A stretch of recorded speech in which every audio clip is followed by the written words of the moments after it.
Nagsagawa ng press briefing ang Philippine National Police sa Camp Crame ngayong umaga, ika-20 ng Abril taong kasalukuyan upang iulat ang pinakahuling accomplishments ng organisasyon.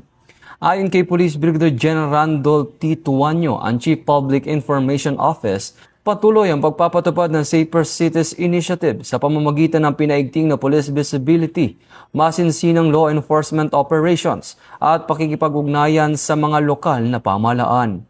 Binigyan din ang patuloy na pagbaba ng crime incidents at ang mahigpit na pagbabantay sa mga gasoline station laban sa hoarding at overpricing.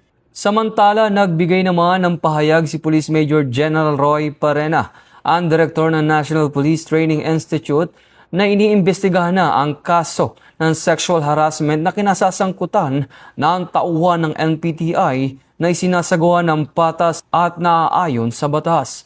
Nagbigay naman ng update si Police Brigadier General Noel Balyo, ang Direktor ng PNP Logistics Support Service, hinggil sa insidente ng isang PNP marked vehicle.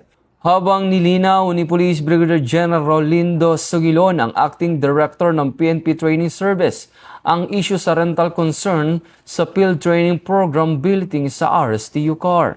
Muling pinagtibay ng PNP ang kanilang pangako sa pagpapanatili ng kapayapaan at kaayusan kasabay ng pagsusulong ng integridad, transparency at accountability sa hanay ng kapulisan.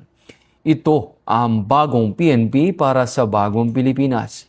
Serbisyong mabilis, tapat at nararamdaman.